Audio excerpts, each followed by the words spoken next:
What is going on YouTube? It's Andreas here from Symmetry 4-wheel drive. Welcome back to the channel and welcome to my 2000 year model BMW E39 540i 6-speed manual.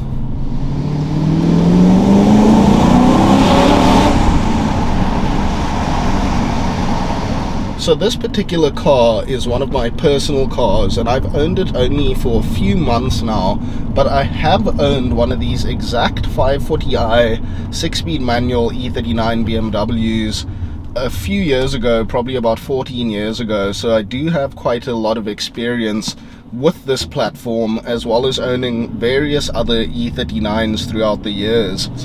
Now, this particular vehicle, getting into the specs of it, it has the 4.4 litre V8 under the hood, and that is the M62, which is the engine family code, and it is the B44, meaning a gasoline 4.4 litre engine, and it's also the M62B44 TU, which stands for technical update, which added variable valve timing onto the intake cams on the engine, so that helps you produce your torque a bit lower down in the rev range.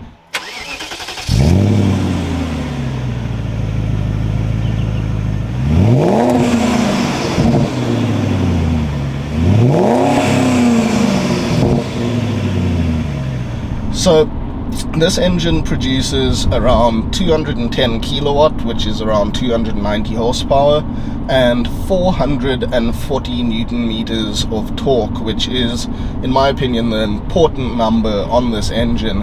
And you definitely notice that torque when driving the car. It is there and very apparent right under your foot. So almost in any gear, at any speed, this engine has some go to it. It's never lacking in power, and being a 6-speed manual and having that precise control over the engine with the manual gearbox really makes the most of the vehicle and adds a special element to what would otherwise in the automatic version be maybe a bit bland, so to speak. So that power is sent exclusively to the rear wheels only, and that goes through, I think, a 2.83 to 1 diff that is an open diff. It's not a LSD, so you only get one wheel moving when there's any sort of slip or spinning in the rear, which with all of this torque and power on tap you can definitely do quite easily, though the car does have a traction control system that for the time works reasonably well, but it's not the same as having a locking differential. Let's give it another second gear pull here.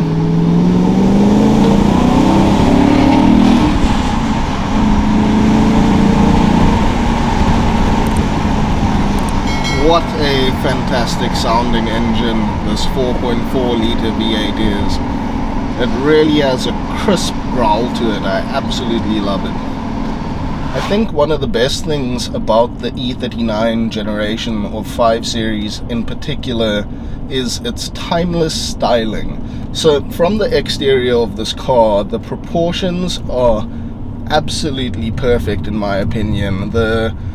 It's just the right size. So when these cars came out, they would be considered rather large, but then by today's standards, I mean, a new 3 Series is quite a bit bigger than this, and the new 5 Series is absolutely gargantuan by comparison. So from the seat driving this car, you have ample space inside the cabin, but you don't feel like you're driving a very big car at all, and especially at speed the car almost seems to shrink around you a bit, and I find the wheelbase really spot on. It's nice and stable but still tossable, and it's just proportionally just an absolutely spot on piece of engineering.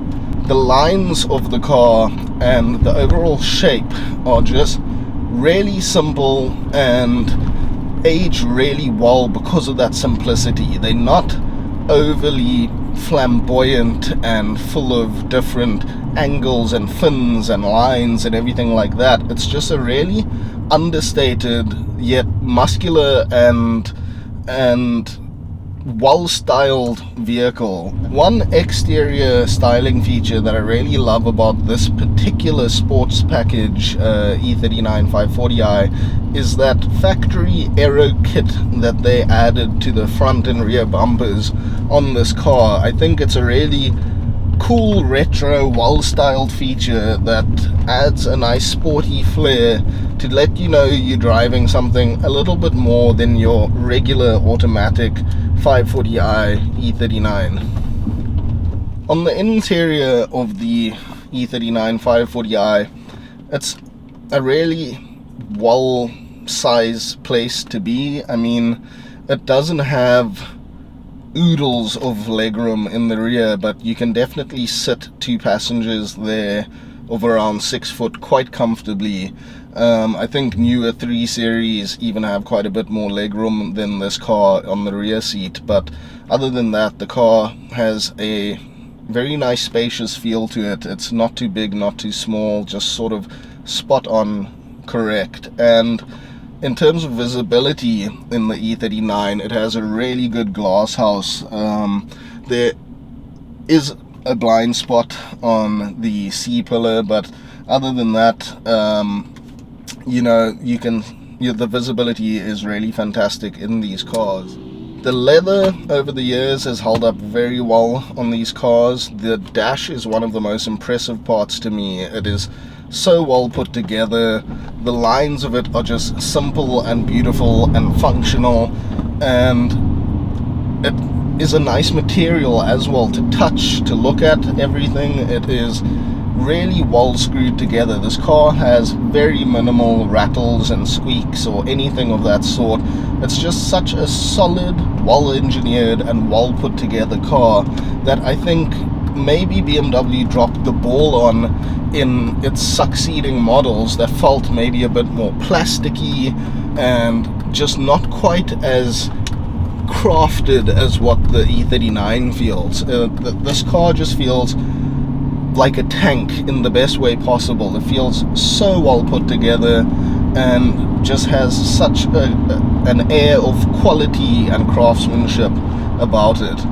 So we're just pulling onto the highway now, and I think that's about as good a time as any to get into the way that this car drives.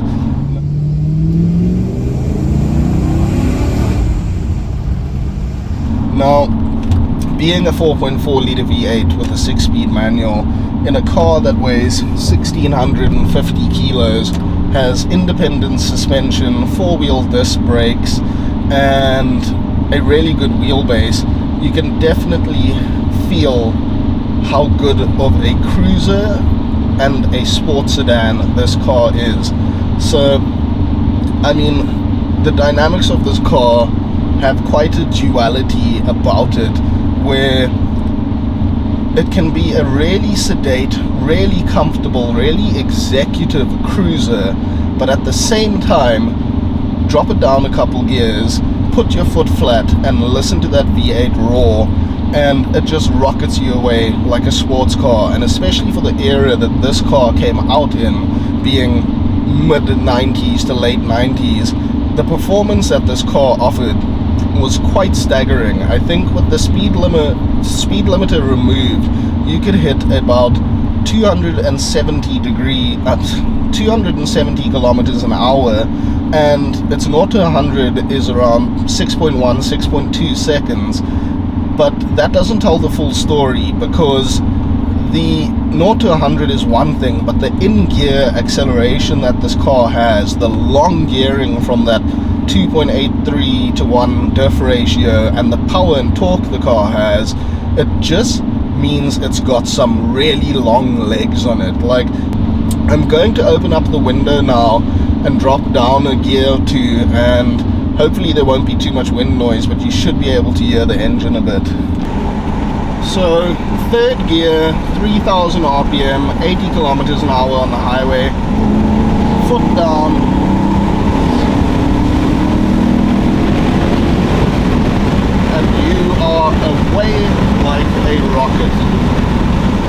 So power is ample in this car. You are definitely not lacking in that regard, and even by today's modern standards, it definitely gets up and boogies and can hold its own on the road, even in modern times, 20 plus years later.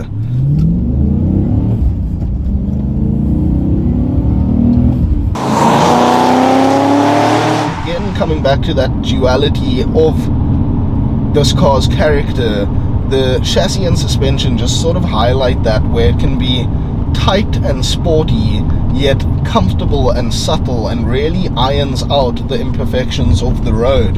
And it just really works really nicely and has such a good balance between being a luxurious cruising car, an executive car, as well as being something that you can really enjoy down a back road with some nice corners in it.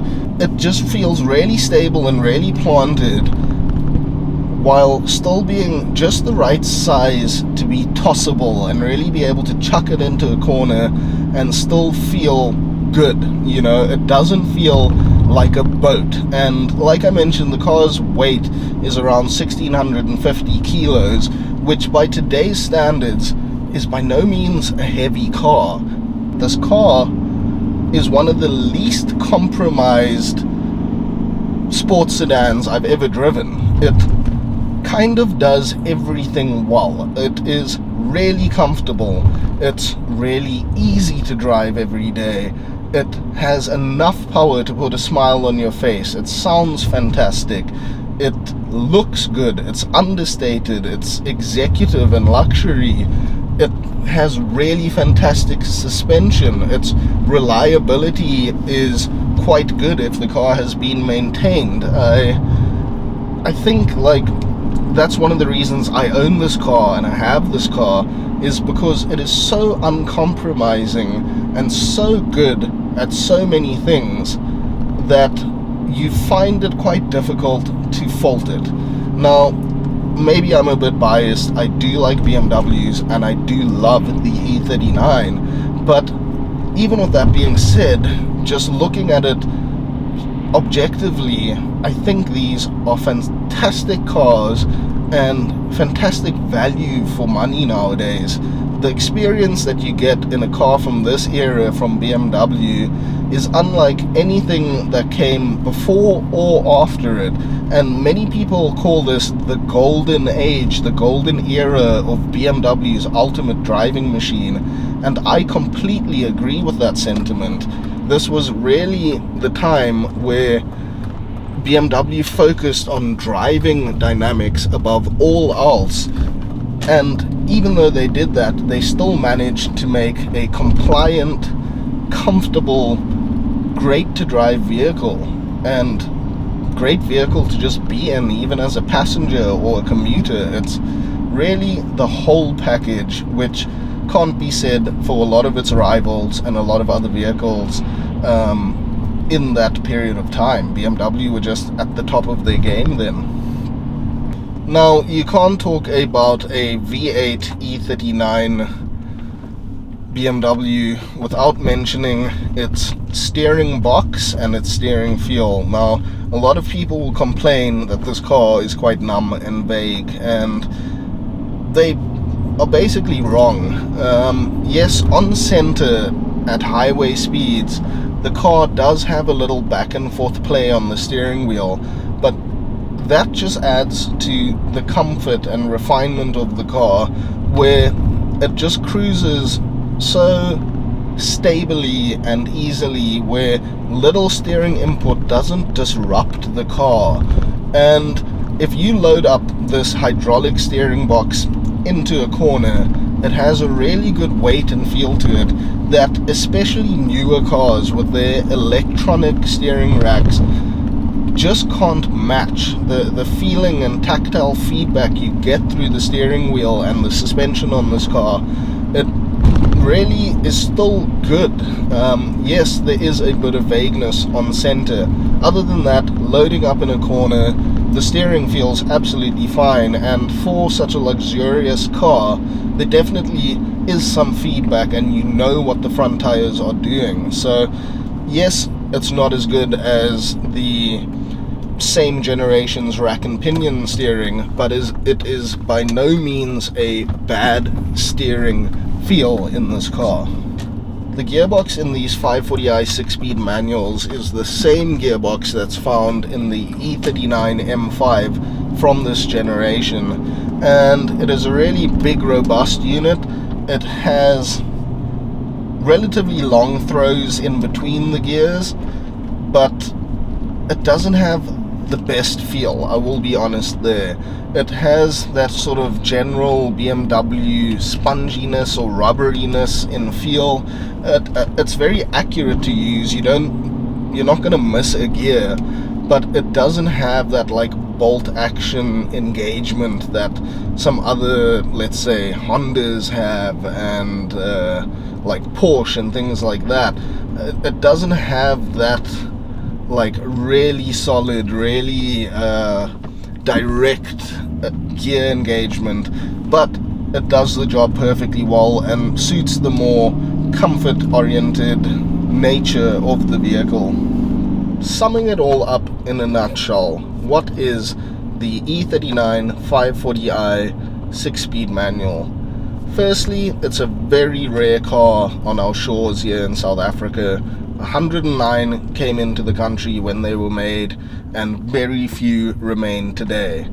It is a very comfortable, very well made, very well screwed together and engineered German luxury sedan. It also has a very dual character in being a sporty, fun to drive car as well. It is also very usable as a daily driver. You can't go wrong in that regard. There is still great parts availability for these vehicles, and a great knowledge base and communities around these sort of cars. So information is out there on YouTube, on the internet, on these BMW fanatic and collector sort of groups and clubs. So overall, it is a great car to drive every day or just for a weekend cruiser. It's sporty, well proportioned, it's comfortable. It kind of, in a way, is the ultimate do everything road car, in my opinion, and that's why I own one. It is very uncompromised and puts a huge smile on your face, feels a lot more special than a lot of the newer vehicles of the current age, and I think they are going to continue to increase in value and be a modern classic collector's car.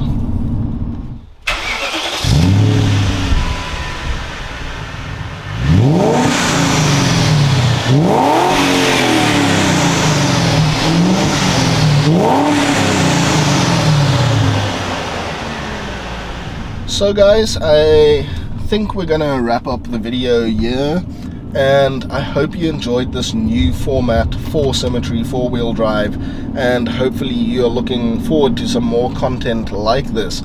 So if you haven't already, please consider subscribing to the channel, give it a thumbs up and a like, and we'll see you again soon in the next one. Cheers.